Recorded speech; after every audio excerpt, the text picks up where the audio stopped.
Welcome to Influential Entrepreneurs, bringing you interviews with elite business leaders and experts, sharing tips and strategies for elevating your business to the next level. Here's your host, Mike Saunders. Hello and welcome to this episode of Influential Entrepreneurs. This is Mike Saunders with Marketing Huddle, and today we have with us Jared Lafitte, who is the founder of Lafitte Coaching. Welcome to the program, Jared. Thanks for having me. Hey, you're welcome. So you specialize in leadership development, and I would like to ask first what your focus within that is, because I feel that leadership development is a super broad term, and you can go a lot of different directions. So what is your specialty within that makes you stand out from other leadership development coaches? Sure. Well, I think our firm specializes in helping leaders build the type of cultures they need for their organizations, and then helping them specifically develop the behaviors themselves as leaders to make those cultures healthy. So like you said, leadership development is so broad. There's so many facets to it, succession planning, dealing with conflict. And while those items are items that we can, address, I think the core is helping a leader develop the type of behaviors he or she needs to make their cultures healthy, to create the beliefs and the behaviors in their organization that are going to make it, productive and profitable in the long term. Yeah, I like that because to me it stands out by one thing. I think that a lot of times you would hear, we build teams and leadership and all of those kind of buzzwords, but what stood out to me was you're talking about not only culture, which I know we want to talk about too, but helping the leader develop themselves. So it's kind of like the age-old airline conundrum. If the oxygen mask falls down, take care of yourself first before the kid.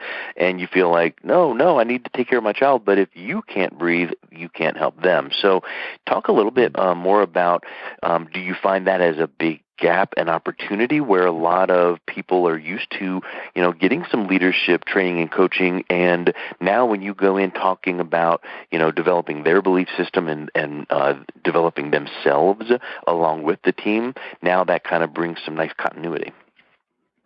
Exactly right. Yeah, one of the core, development pieces that we have at the beginning is what's called the leadership threshold principle. And I wrote an article actually for Forbes on this a few months ago, and I'd love to pass this along to you and to your listeners. But the idea is that there is a point in every leader's life where they have to make a choice to go from leadership that's grounded on expertise, experience, authority, into leadership that's grounded on behaviors, on practices, on communication, on influence. So they're relying less on the technical skills that may have gotten them to the point they are now, and now they're having to cross over and rely on communication, on influence, on empowering and motivating others. Those are behaviors that are skills that can be taught. A lot of leaders think, well, I'm just not that type of leader. But our premise is that, yes, you can be that type of leader. You can communicate well, influence well, and motivate others well. And when you're able to do that, build those skills within yourself as a leader, then you have all the tools you need to create a culture in your organization that's healthy, beliefs, expectations, priorities, traditions, attitudes, and experiences.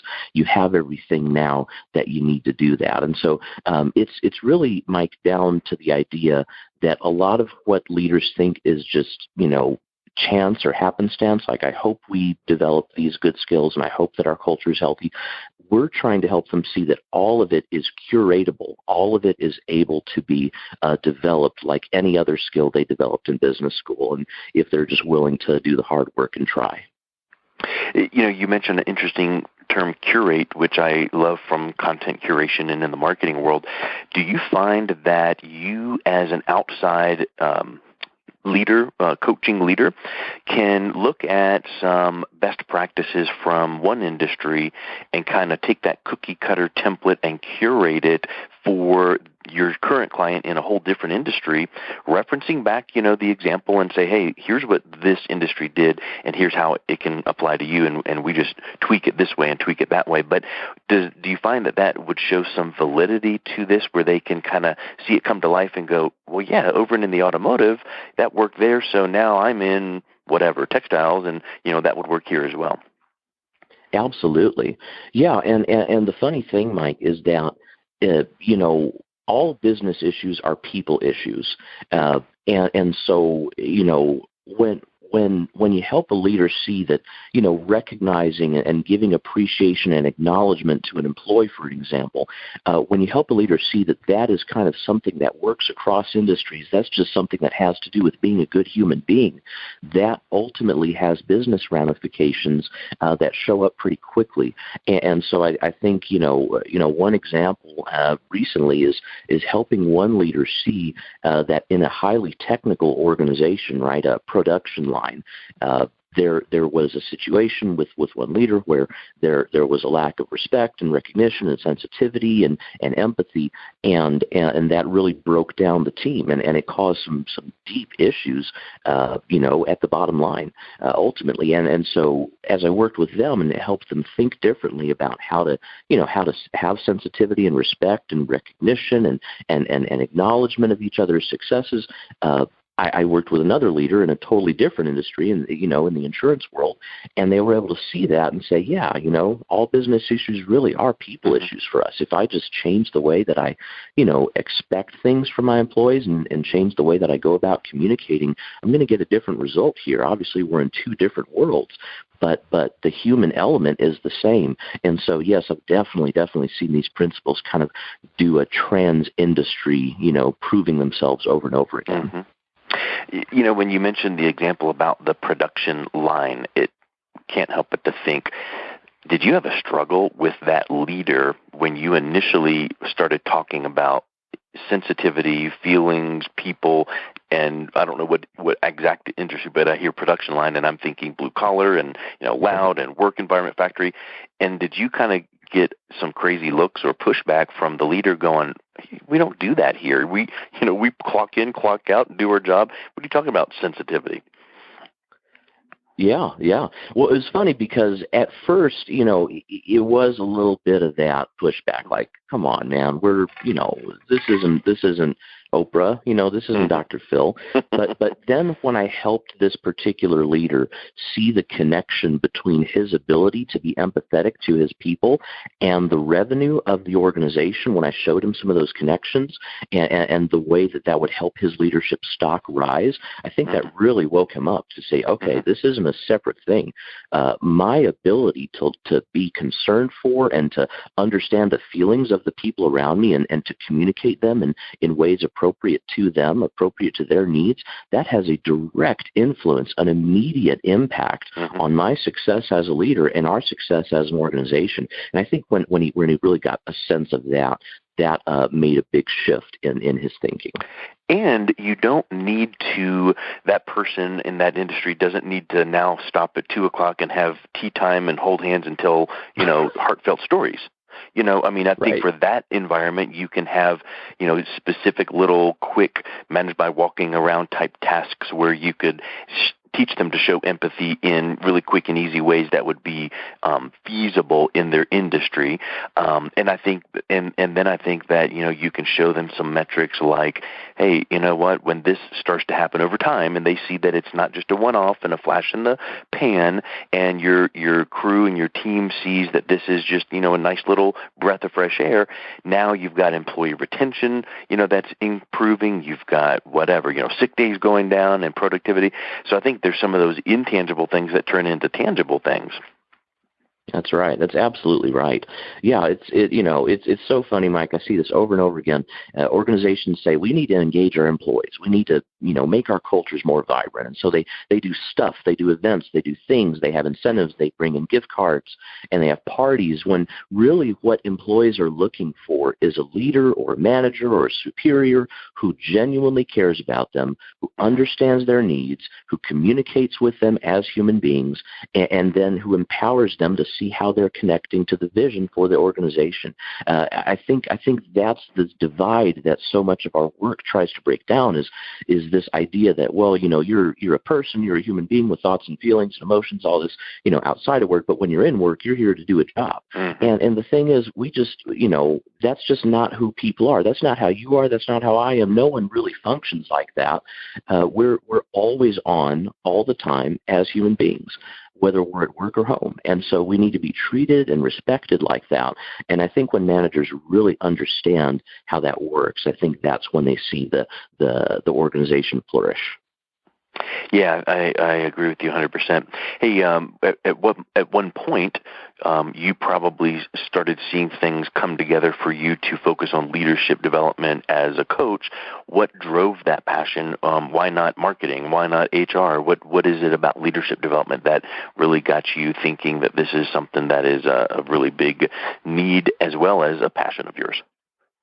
Well, it's a pretty crazy story, and I'll give you the short version. But in 2008, I started an educational company here in Louisville, focusing on tutoring and music lessons and helping kids prepare for tests and all this stuff. And that eventually grew into working with teenagers and adults on music mostly. So a little bit of education, math and English, but a lot of music. And I had one client come to me in 2013 who was an older executive. He was in his actually early 70s, but he's going to, I think, work for the rest of his life. He loves what he does. And he wanted music lessons. He wanted to learn how to sing. But as we talked, Mike, what was so interesting is he really deep down wanted to learn how to be confident as a leader, how to present well on stage, how to have executive presence, gravitas. And he kind of thought that maybe if I do some singing lessons, that might give me some of that confidence. And so as we dug down in those lessons, I realized he doesn't want to learn how to sing songs from his childhood. He wants to be a confident leader. And all the experience I had working with, kids and adults alike, thousands and thousands of lessons ever since 2008, as I started working with him, all those skills came up to build confidence in him. I was able to help him think differently, see himself differently, and then he told me it had direct ramifications on his meetings, on his company. And this was the kicker, Mike. This is when it really started launching for me. He works in the insurance industry, the intellectual property insurance field. He kind of pioneered some of that. Anyway, he had a client who was preparing to go to the United States Supreme Court in 2014 for a case. At first, I think the client didn't want to, but then he had to work with them to convince them. Anyway, he really, in our sessions, he talked about the need to be confident to help motivate that process along, push that along. And so we talked, and I helped him get that confidence. And anyway, he and his organization took the client before the court, and they ended up winning their case for patent trolling. I can show you the details of it later. But that was a big moment for him in his career. And then he contacted me and said, Jared, thank you for being a small part of this.